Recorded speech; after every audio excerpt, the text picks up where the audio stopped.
آج ہم انشاءاللہ لفظ جلالہ یعنی اللہ، جو اللہ سبحانہ تعالیٰ کا ذاتی نام ہے، اس پر بات کریں گے۔ قرآن مجید میں اللہ سبحانہ تعالیٰ نے اپنا تعارف خود اللہ کے نام کے ساتھ کروایا ہے، اور اس کے لیے اس کا بہترین تعارف آیت الکرسی میں ہوا ہے۔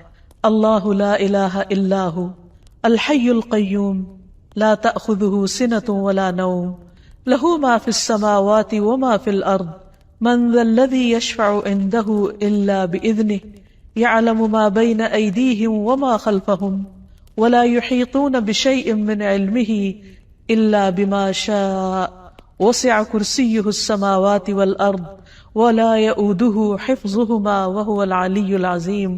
اللہ وہ ہے کہ اس کے سوا کوئی معبود نہیں، زندہ ہے، ہر چیز کو قائم رکھنے والا ہے، نہ اسے اونگ آتی ہے اور نہ نیند، جو کچھ بھی آسمانوں اور زمین میں ہے اسی کا ہے۔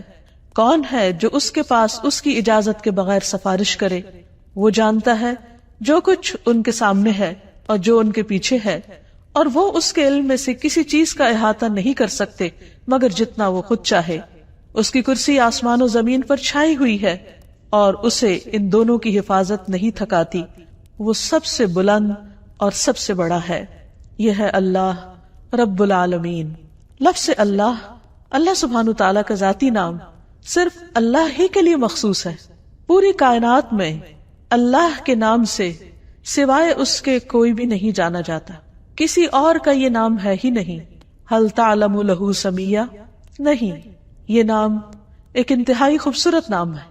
اگر اس کی تحریر پر آپ غور کریں تو اس کے ساری شیپ اوپر کو اٹھتی ہوئی جاتی، جو اپنی تحریر کے اعتبار سے بھی اللہ سبحانہ تعالیٰ کی عظمت اور بلندی پر دلیل ہے۔ اس کو اسم الجلالہ، اللہ کا عزت والا نام، بلند نام، جلیل القدر نام، جو اسماء حسنہ میں سے سب سے عظیم اور اعلیٰ ہے، صرف اسی کا ہے۔ اس کے لغوی معنی کیا ہے؟ اس کا مطلب کیا ہے؟ اس کی اصل الالہ ہے، لیکن باقی اسماء کے ساتھ جب ال لگتا ہے تو الگ پڑھا جاتا ہے۔ لیکن سبحان اللہ سبحانہ تعالیٰ کے اس نام میں ال اس کا حصہ بن چکا ہے، یعنی اللہ بجائے اس کے کہ ہم کہیں الالہ، وہ خاص الہ، کیا کہا جاتا ہے؟ اللہ۔ عربی لغت میں یہ لفظ 4 معنوں میں استعمال ہوتا ہے۔ نمبر 1 المعبود، یعنی اللہ کون ہے؟ وہ جو معبود ہے، خاص الہ ہے جس کی عبادت کی جاتی ہے۔ نمبر 2 الملجأ، جس کی پناہ لی جاتی، خوف میں، غم میں، پریشانیوں میں، جس کی طرف رجوع کیا جاتا ہے، جو پناہ گاہ ہے۔ نمبر 3 المفزوع الیہ، یعنی گھبراہٹ میں جس کی مدد حاصل کی جاتی ہے۔ جب سارے سہارے ٹوٹ جاتے ہیں تو ہر انسان، خواہ وہ اس کو نہ بھی مانتا ہو، پھر بھی اسی کی طرف لوٹتا اور پلٹتا ہے۔ اور چوتھا معنی ہے المحبوب، وہ محبوب جس کے ساتھ عظیم محبت ہو، ہر چیز سے بڑھ کر محبت ہو، اور اس کے بارے میں عقل حیران ہو۔ لا تدرکہ الابصار، جس کو نگاہیں نہ پا سکتی ہوں، وہ یدرک الابصار، اور وہ سب نگاہوں کو دیکھتا ہے، جانتا ہے کہ کون سی نگاہ کس طرف اٹھی ہے۔ تو اللہ سبحانہ تعالی دراصل ساری کائنات کا حقیقی معبود ہے، ان کا بھی جو اس کو مانتے ہیں اور ان کا بھی جو اس کو نہیں مانتے۔ الہ برحق وہی ہے جس کی عبادت کی طرف بندوں کے دل مائل ہوتے ہیں جب وہ اس کو دریافت کر لیتے ہیں، جب وہ اس کو پہچان جاتے ہیں، جب وہ اس کی نعمتوں اور اس کی بنائی ہوئی عظیم نشانیوں کو دیکھ کر اس کی طرف مائل ہو جاتے ہیں، جب ان کے دل اس کی وحدانیت کی گواہی دینے لگتے ہیں اور پوری انکساری اور عاجزی کے ساتھ اس کے آگے جھکتے ہیں، اسی سے امیدیں لگاتے ہیں، اسی سے ڈرتے ہیں، اسی کی عظمت دل میں پہچانتے ہیں، پھر اسی کی اطاعت کرتے ہیں، اپنی ضروریات اور مشکلات میں اسی کی طرف رجوع کرتے ہیں۔ وہ وہی الہ برحق ہے جو عرش سے لے کر اس ٹھہری ہوئی زمین کی گہرائیوں تک واحد الہ ہے، جس کے سوا کوئی اور الہ نہیں ہے۔ وہ عظیم و برتر ہے اپنی صفات میں اور ان کی بڑائی اور کمال اور جلال میں اور جمال میں۔ اس کے جتنے بھی نام ہیں، اس کی جتنی بھی صفات ہیں، وہ سب اسی کی طرف لوٹتی ہیں، یعنی اس کے ذاتی نام اللہ کی طرف۔ اس کا کوئی شریک نہیں، کوئی اس کے مشابہ نہیں، کوئی اس کے ہم مثل نہیں، کوئی اس کا ہمسر نہیں، کوئی اس کا مددگار نہیں۔ وہ ہر لحاظ سے کامل ہے۔ اللہ جو دلوں کے لیے باعث راحت ہے، جس کا ذکر، جس کا تصور جس کا خیال اور جس پر ایمان دلوں کے اطمینان کا ذریعہ ہے۔ انسان جب اس کو دریافت کر لیتا ہے، جب اس کو پا لیتا ہے، جب اس کو پہچان لیتا ہے تو پھر ہر چیز سے بے نیاز ہو جاتا ہے۔ اللہ جل جلالہ کا یہ نام قرآن مجید میں سب سے زیادہ استعمال ہوا ہے۔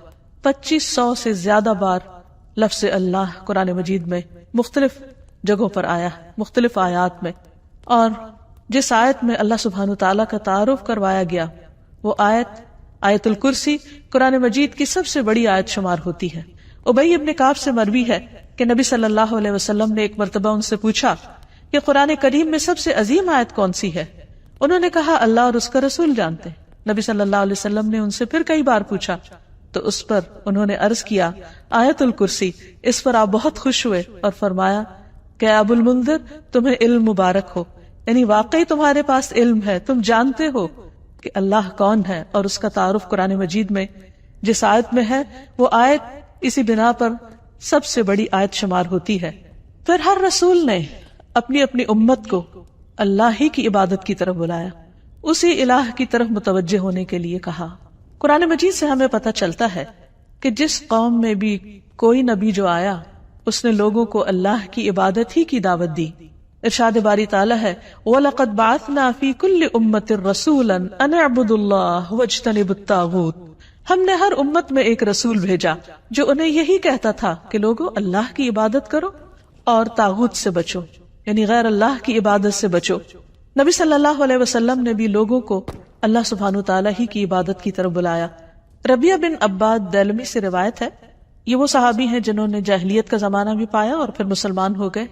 تو یہ کہتے ہیں کہ انہوں نے نبی صلی اللہ علیہ وسلم کو ذو المجاز نامی بازار میں دیکھا، آپ لوگوں کو لا الہ الا اللہ کی دعوت دے رہے تھے اور فرما رہے تھے کہ یا ایھا الناس قولوا لا الہ الا اللہ تفلحوا، اے لوگو لا الہ الا اللہ کہہ دو تو تم فلاح پا جاؤ گے۔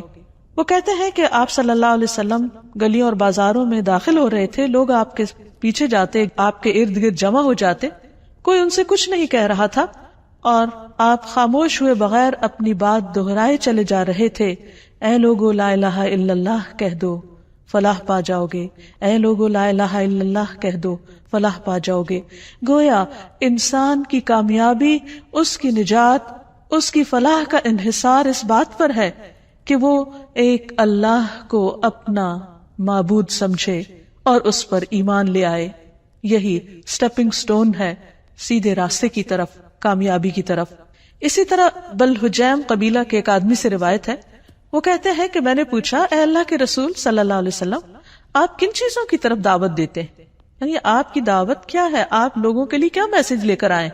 آپ نے فرمایا میں اس اللہ کی طرف دعوت دیتا ہوں جو یکتا ہے، بس ایک ہے، وہ اللہ کہ جب تم پر کوئی مصیبت آتی ہے اور تم اسے پکارتے ہو تو وہ تمہاری مصیبت کو دور کر دیتا ہے، جب تم کسی بیابان اور جنگل میں راستہ بھول جاتے ہو اور تم اس سے دعا کرتے ہو تو وہ تمہیں اپنے اصل مقام تک پہنچا دیتا ہے، جب تم قحط سالی میں مبتلا ہوتے ہو اور اس سے دعا کرتے ہو تو وہ پیداوار ظاہر کر دیتا ہے۔ تو اس سے پتہ یہ چلتا ہے کہ ہر انسان کے اندر اللہ کی ایک ضرورت موجود ہے۔ جب وہ دیکھتا ہے کہ اس کے آس پاس کے سب سہارے گم ہو گئے ہیں تو وہ اس ہستی کو پکارتا ہے جس نے اس کو پیدا کیا اور جس نے اس کے ساتھ ضروریات رکھی اور ان ضروریات کو پورا کرنے کا انتظام بھی فرمایا۔ انسان اپنی فطرت میں اپنے رب کو پہچانتا ہے، لیکن اس کا ماحول اس کو مختلف طرح کے اندھیروں میں رکھ کر اس رب سے دور کر دیتا ہے۔ رسول اللہ صلی اللہ علیہ وسلم نے دراصل لوگوں کو انہی اندھیروں سے نکالا، من الظلمات الی النور، من الظلمات الی النور، اندھیروں سے روشنی کی راہ دکھائی اور انہیں اپنے رب کے ساتھ جوڑا۔ پھر یہ کہ لفظ اللہ کے کچھ خصائص بھی ہیں۔ اس لفظ کی سب سے پہلی خصوصیت ہے کہ یہ اللہ سبحانہ وتعالیٰ کا اسم اعظم ہے۔ امام غزالی کہتے ہیں کہ جان لو کہ یہ نام 99 ناموں میں سب سے زیادہ عظیم ہے، کیونکہ یہ اس ذات الہیہ پر دلالت کرتا ہے جو تمام صفات الہیہ کو جمع کرنے والی ہے۔ یہ اس ذات کا نام ہے جس کی ساری صفات ہیں، یہاں تک کہ کوئی بھی صفت اس سے جدا نہیں ہوتی، یعنی باقی ساری صفات اسی کی ہیں، یعنی اللہ سبحانہ وتعالیٰ کی۔ پھر ہم دیکھتے ہیں کہ یہ نام ہر حدیث میں وارد ہوا ہے۔ نبی صلی اللہ علیہ وسلم کی جتنی بھی حدیثیں، ان کے شروع میں ہر جگہ آتا ہے قال رسول اللہ صلی اللہ علیہ وسلم یا عن النبی صلی اللہ علیہ وسلم. تو حدیث کا جتنا بھی ذخیرہ ہے، جتنا بھی خزانہ ہے، اس میں سے ہر حدیث میں اللہ سبحانہ وتعالیٰ کا نام آتا ہے، اسی کی طرف نسبت جاتی ہے. پھر اسی طرح تمام اسماء حسنہ کی نسبت اللہ کی طرف ہے. وَلِلَّهِ الْأَسْمَاءُ الْحُسْنَى، اور اللہ ہی کے لیے ہیں سارے اچھے اچھے نام.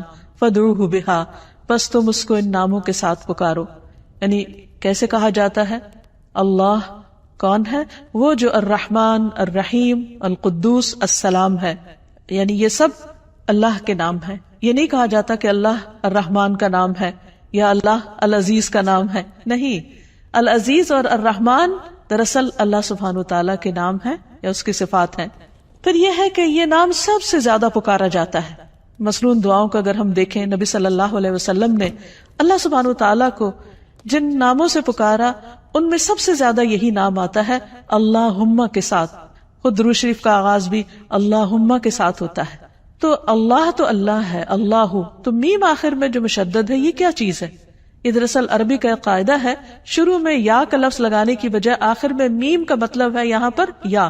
جیسے ہم کہتے ہیں یا اللہ، تو اسی طرح اللہم کا مطلب ہے اے اللہ. حسن بصری کہتے ہیں اے اللہ دعاؤں کے مرکز.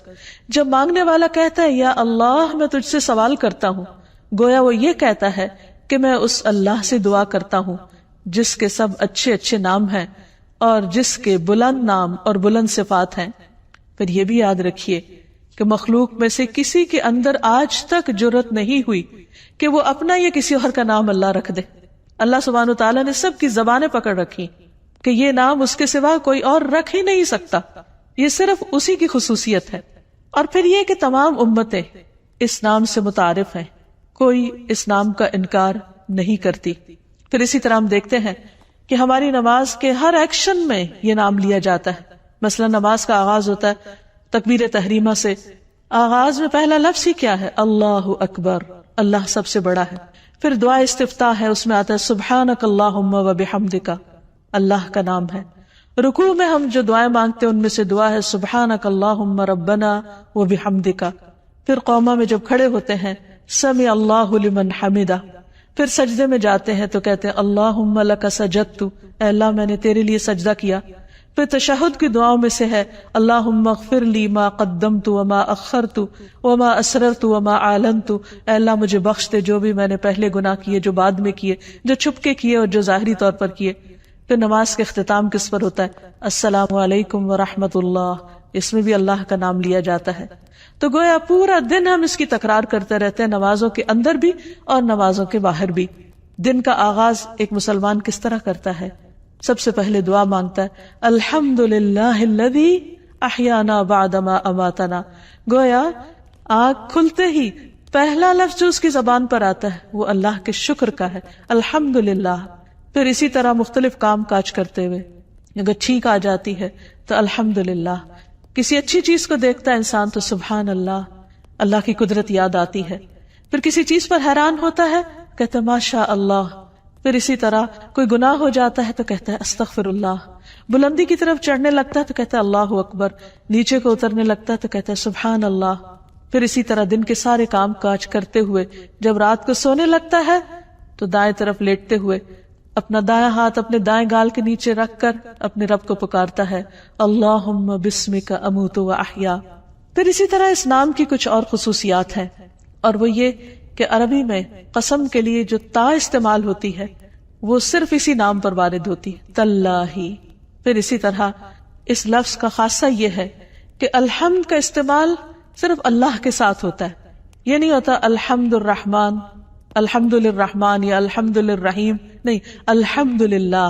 اسی طرح باقی بھی بہت سے جب ہم دعائیں اللہ تعالیٰ سے مانگتے ہیں یا اللہ تعالیٰ کی تعریف بیان کرتے ہیں تو لفظ اللہ ہی کے ساتھ کر رہے ہوتے ہیں. پھر اس نام کی بہت سی برکات بھی ہیں. یعنی یہ صرف ایسا نہیں کہ صرف ایک نام ہے، بلکہ یہ ہماری روح اور ہمارے دل کی زندگی ہے. جب ہم تکلیف میں ہوتے ہیں، جب ہم کسی بھی طرح تنہا محسوس کرتے ہیں تو یہ نام ہمارے اندر سے تنہائی کا احساس ختم کر دیتا ہے. اللہ سبحانہ وتعالیٰ کا یہ نام یعنی اللہ جو اس کا ذاتی نام ہے، یہ صرف ایک نام ہی نہیں، اس کی بہت سی برکات بھی ہیں، اس کے بہت سے فائدے ہیں. یہ صرف اس کا نام نہیں، یہ اس کی پہچان بھی ہے، اور یہ ہماری دل، روح اور جان کی زندگی ہے. ہم جب تنہا ہوتے ہیں تو جو ہی اس کا نام لیتے ہیں یوں لگتا ہے کوئی تنہائی نہیں. جب خوف زدہ ہوتے ہیں اور اس کو پکارتے ہیں تو لگتا ہے کوئی خوف نہیں. ایک دم دلوں کو قرار آ جاتا ہے، تسکین مل جاتی ہے. اگر انسان تکلیف کے وقت بسم اللہ کہتا ہے تو اس کی تکلیف دور ہو جاتی ہے. حضرت جابر کہتے ہیں کہ جب غزوہ احد میں طلحہ رضی اللہ عنہ کی انگلی کٹی تو انہوں نے سی کہا، جسے عام طور پر ہمارا ریاکشن ہوتا ہے. تو رسول اللہ صلی اللہ علیہ وسلم نے فرمایا اگر تم اس وقت بسم اللہ کہتے، یعنی سی کرنے کی بجائے اللہ کے نام کو یاد کرتے، تو فرشتے تمہیں اٹھا لیتے اس حال میں کہ لوگ تمہیں دیکھ رہے ہوتے. یعنی اتنی قوت ہے اس نام کے اندر. پھر اسی طرح ہم ہر کام کے شروع میں بھی بسم اللہ پڑھتے ہیں اور اس سے اس کام میں برکت ہو جاتی. مثلا کھانا کھاتے وقت اگر کھانا بسم اللہ سے شروع کیا جائے تو اس کھانے میں برکت ہو جاتی. حضرت عائشہ سے روایت ہے کہ ایک مرتبہ نبی صلی اللہ علیہ وسلم اپنے 6 صحابہ کے ساتھ بیٹھ کر کھانا کھا رہے تھے کہ ایک دیہاتی اچانک آیا اور اس نے بسم اللہ پڑھے بغیر کھانا شروع کیا اور 2 لقموں میں سارا کھانا سمیٹ گیا. تو آپ صلی اللہ علیہ وسلم نے فرمایا اگر یہ بسم اللہ پڑھ لیتا تو تم سب کو یہ کھانا کفایت کر جاتا. یعنی اگر بسم اللہ سے یہ آغاز کرتا تو 6 میں اگر 7واں بھی شامل ہو جاتا تو سب کی بھوک دور ہو جاتی. اور اس موقع پر آپ نے یہ تعلیم دی کہ جب تم میں سے کوئی شخص کھانا کھائے تو اسے اس پر بسم اللہ پڑھ لینی چاہیے، اور اگر وہ شروع میں بسم اللہ بھول جائے تو یاد آنے پر بسم اللہ اولہ و آخرہ پڑھ لیا کرے. وحشی بن حرب اپنے والد سے اور وہ ان کے دادا سے روایت کرتے ہیں کہ ایک مرتبہ ایک شخص نے کہا کہ ہم کھانا تو کھاتے ہیں لیکن ہماری بھوک ختم نہیں ہوتی. آپ نے فرمایا شاید تم الگ الگ کھاتے ہو تو تم اکٹھے ہو کر کھایا کرو، مل کر کھایا کرو، اور کھانے کے وقت بسم اللہ پڑھ لیا کرو. اس طرح اللہ تعالیٰ تمہارے کھانے میں برکت ڈال دے گا. پھر اسی طرح بسم اللہ پڑھنا شیاطین کو دور کر دیتا ہے، شیطان سے محفوظ کر دیتا ہے. حضرت انس کہتے ہیں کہ رسول اللہ صلی اللہ علیہ وسلم نے فرمایا جنوں کی آنکھوں اور انسانوں کی شرمگاہوں کا پردہ یہ ہے کہ جب کوئی اپنے کپڑے اتارے، یعنی جسے نہانے وغیرہ کے لیے، تو بسم اللہ پڑھ لے. یعنی اس وقت بھی اگر اللہ کا نام لے تو ہر ایک سے وہ محفوظ ہو جائے گا. یعنی ویسے تو لباس اتار دے انسان تو اس کا ستر کھل جاتا ہے، لیکن اگر بسم اللہ پڑھتا ہے تو وہ مخلوق جو اس وقت وہاں ہو سکتی ہے موجود، اس سے بھی اس کا ستر ہو جاتا ہے. پھر اسی طرح نبی صلی اللہ علیہ وسلم کا طریقہ یہ تھا کہ رات کو جب سونے لگتے تو اپنا بستر جھاڑتے وقت بھی بسم اللہ پڑھا کرتے تھے. ابو ہریرہ کہتے ہیں کہ رسول اللہ صلی اللہ علیہ وسلم نے فرمایا جب تم میں سے کوئی اپنے بستر پر جائے تو اپنے تہبند کے پلو سے، یعنی اس کا ایک کونا پکڑے اور اس سے اپنے بستر کو جھاڑے اور ساتھ بسم اللہ پڑھے، کیونکہ وہ نہیں جانتا کہ کون اس کے بعد اس کے بستر پر آیا. ہو سکتا ہے کوئی ایذا دینے والا، تکلیف دینے والا کیڑا مکوڑا ہو. تو جب اللہ کا نام لیا جائے گا تو کوئی چیز اس کو رات سوتے وقت نقصان نہیں دے گی. لیکن اس کے برعکس جب کوئی شخص اللہ کا نام نہیں لیتا تو پھر وہ کئی قسم کے نقصان اٹھا سکتا ہے. مثلا کھانے میں اگر بسم اللہ نہیں پڑھی تو وہ چیز شیطان کا رزق بن سکتی ہے. ابن عباس کہتے ہیں رسول اللہ صلی اللہ علیہ وسلم نے فرمایا کہ ابلیس نے کہا اے رب تو نے اپنے ساری مخلوق کا رزق واضح طور پر بتا دیا ہے، تو میرا رزق کہاں ہے، میں کیا کھاؤں گا؟ فرمایا ہر وہ چیز جس پر میرا نام نہ لیا جائے وہ تمہارا رزق ہے. تو اس سے آپ اندازہ لگائیے کہ ہم جب کھانے پر اللہ کا نام نہیں پڑھتے تو یہ معمولی سی بات نہیں ہے، ہم دراصل اپنا ہی کھانا اپنے دشمن کو کھلا رہے ہوتے ہیں. پھر اسی طرح جب انسان گھر میں داخل ہوتا ہے تو گھر میں داخل ہوتے وقت اگر اللہ کا نام نہیں لیتا اور کھانا کھاتے وقت اللہ کا نام نہیں لیتا تو شیطان کہتا ہے کہ آج اس گھر میں تمہارے لیے کھانا بھی ہے اور رات گزارنے کی جگہ بھی ہے. لیکن اگر بسم اللہ پڑھتا ہے انسان تو وہ کہتا ہے کہ آج اس گھر میں نہ کھانا ہے اور نہ تمہاری رات گزارنے کی جگہ ہے.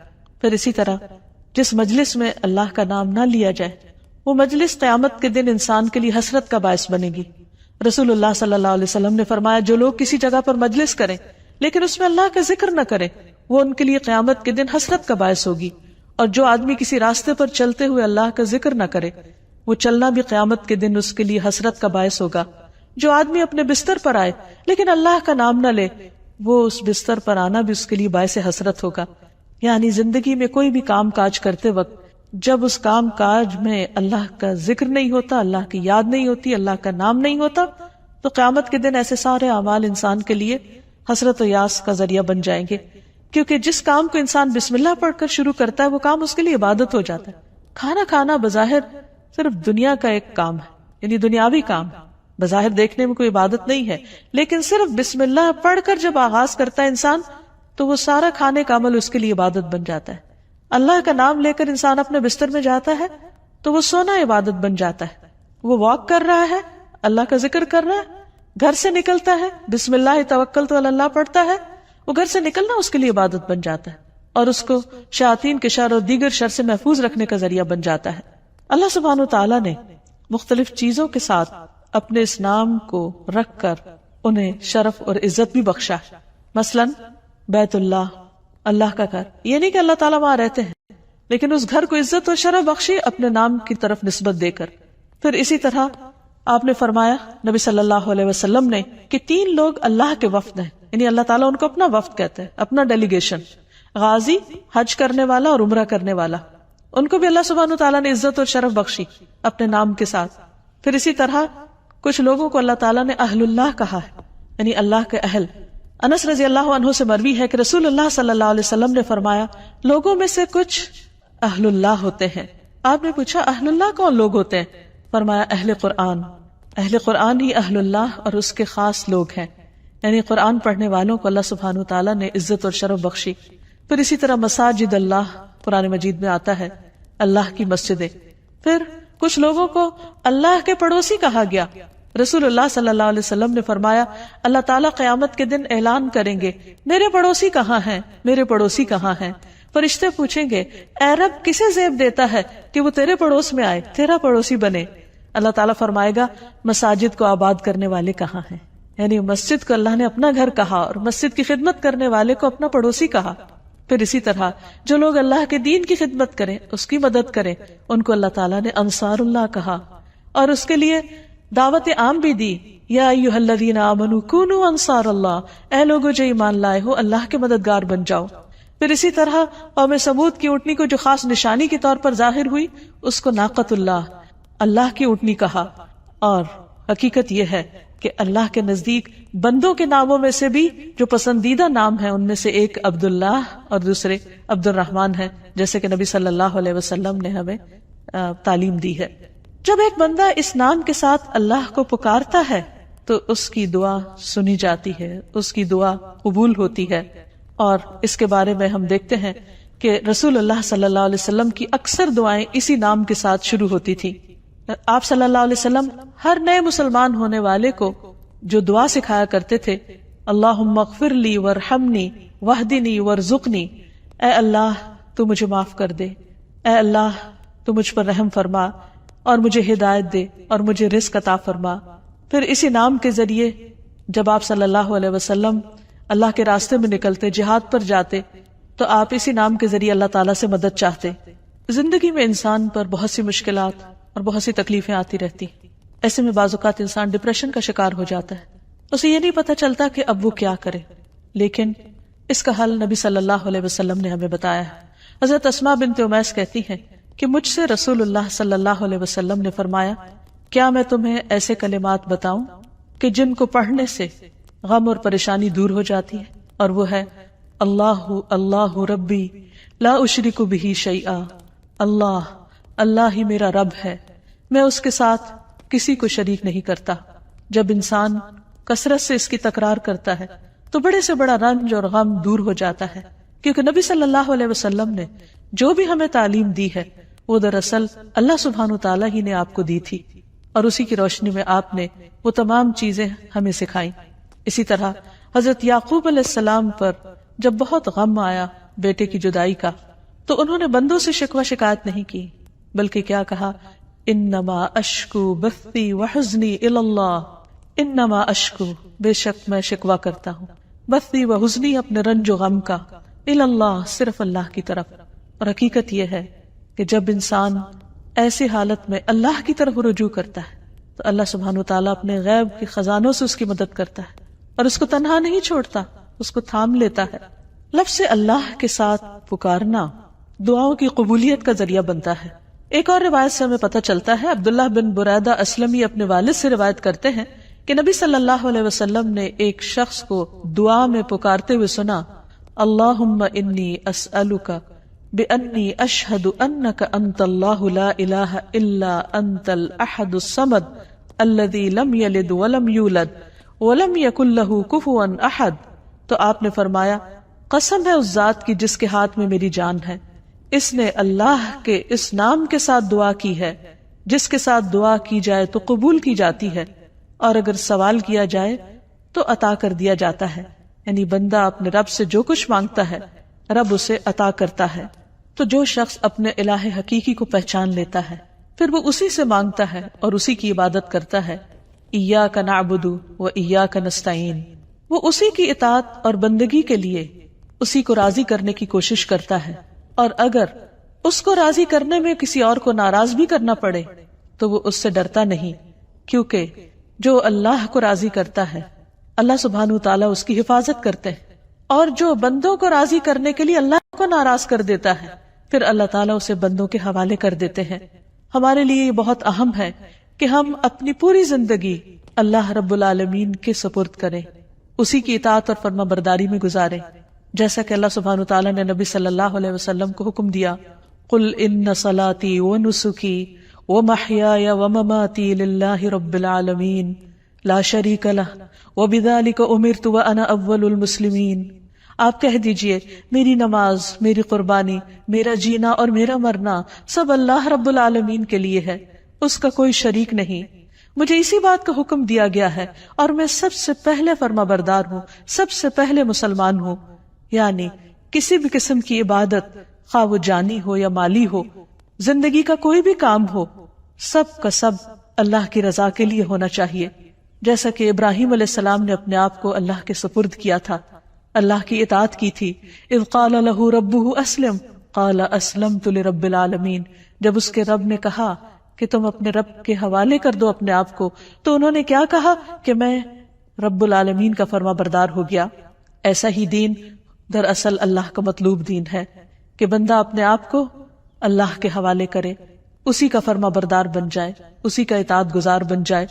ارشاد باری تعالیٰ ہے وَمَنْ أَحْسَنُ دِينًا، اس سے اچھا دین کس کا ہو سکتا ہے، ممن اسلم وجہہ للہ، جس نے اپنا آپ اللہ کے حوالے کر دیا، اپنا چہرہ اللہ کے لیے تابع کر دیا، اس کے آگے جھک گیا، اس کی بات کے آگے، اس کے حکم کے آگے.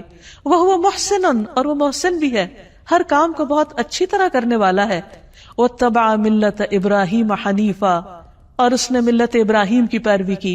وَاتَّخَذَ اللَّهُ إِبْرَاهِيمَ خَلِيلًا، اور اللہ نے ابراہیم کو اپنا دوست بنا لیا. تو جو شخص اللہ کی اطاعت اور فرما برداری کرتا ہے وہ اللہ کا خاص بندہ بن جاتا ہے، اور جو اللہ کا خاص بندہ ہوتا ہے وہ دنیا میں سب سے زیادہ خوش قسمت ہوتا ہے، کیونکہ اسے دنیا کے کسی بڑے کا فیور نہیں، اللہ کا فیور اور اللہ سبحانہ تعالیٰ کی رحمت اور بخشش اور عنایت اور رضا اس کو حاصل ہو جاتی ہے. اور اس سے بڑی کیا چیز ہو سکتی ہے اس شخص کے لیے جو اللہ کو اپنا رب مانتا ہو. اسی لیے ایسا بندہ جب رات کو سونے لگتا ہے تو اپنا سب کچھ اللہ کے سپرد کر دیتا ہے اور یوں اللہ سبحانہ تعالیٰ کے آگے عاجزی اور فریاد کرتا ہے، اللہم اسلمت نفسی الیک ووجہت وجہی الیک وفوضت امری الیک والجأت ظہری الیک رغبتا ورہبتا الیک لا ملجا ولا منجا منک الا الیک آمنت بکتابک الذی انزلت وبنبیک الذی ارسلت. اے اللہ، میں نے اپنی جان تیرے سپرد کی، اپنا چہرہ تیری طرف کر لیا، اپنا معاملہ تیرے سپرد کر دیا، جتنے بھی پریشانیاں غم اور ہم ہیں سب تیرے حوالے کر دی، تو ہی ان کی بہترین ٹیک کیئر کرنے والا ہے. اپنے آپ کو تیری طرف متوجہ کیا، تجھی پر بھروسہ کیا، تیری طرف رغبت اور تیری خوف کی وجہ سے تیرے سوا کوئی جائے پناہ نہیں. میں تیری کتاب پر ایمان لایا جو تو نے نازل کی، تیرے نبی پر ایمان لایا جو تو نے ہی بھیجا.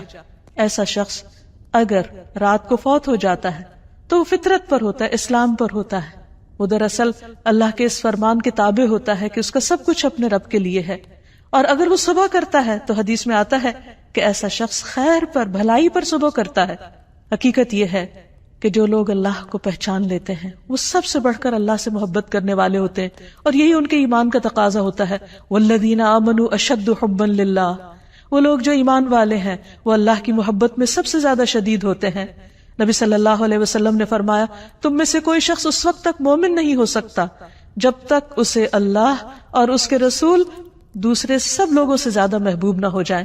ایسے لوگ صرف محبت ہی نہیں کرتے، وہ اللہ سے ڈرتے بھی ہیں، اور جو اللہ سے ڈرتے ہیں پھر وہ لوگوں سے نہیں ڈرتے، اور جب وہ اللہ سے ڈرتے ہیں تو اللہ کے ڈر سے پھر وہ اللہ کی نافرمانی کے کام چھوڑ دیتے ہیں، پھر ان کی محبت اور ان کی نفرت بھی اللہ ہی کی خاطر ہوتی ہے، پھر وہ اللہ کو کثرت سے یاد کرنے والے ہوتے ہیں اور اس حکم پر عمل کرنے والے۔ یا ایھا الذین آمنوا اذکروا اللہ ذکرا کثیرا، اے لوگ جو ایمان لے آئے ہو اللہ کا ذکر کرو، اللہ کو یاد کرو، کثرت سے یاد کرنا، وسبحوہ بکرۃ واصیلا، اور صبح و شام اس کی تسبیح بیان کرو۔ ایسے ہی لوگ سب سے آگے نکل جانے والے ہیں، ایسے ہی لوگ سب سے آگے بڑھ جانے والے ہیں، اور انہی کا انجام بہترین ہے۔ نبی صلی اللہ علیہ وسلم نے فرمایا مفردون سبقت لے گئے۔ لوگوں نے پوچھا اللہ کے رسول صلی اللہ علیہ وسلم وہ کون ہے؟ آپ نے فرمایا اللہ کا بہت زیادہ ذکر کرنے والے مرد اور عورتیں۔ اللہ سے دعا ہے کہ اللہ تعالی ہمیں ان لوگوں میں شامل کر لے جو سب سے زیادہ اس کو یاد کرنے والے ہیں، کیونکہ اسی میں دلوں کا اطمینان، دلوں کی راحت اور آخرت کی کامیابی ہے۔ وآخر دعوانا ان الحمد للہ رب العالمین۔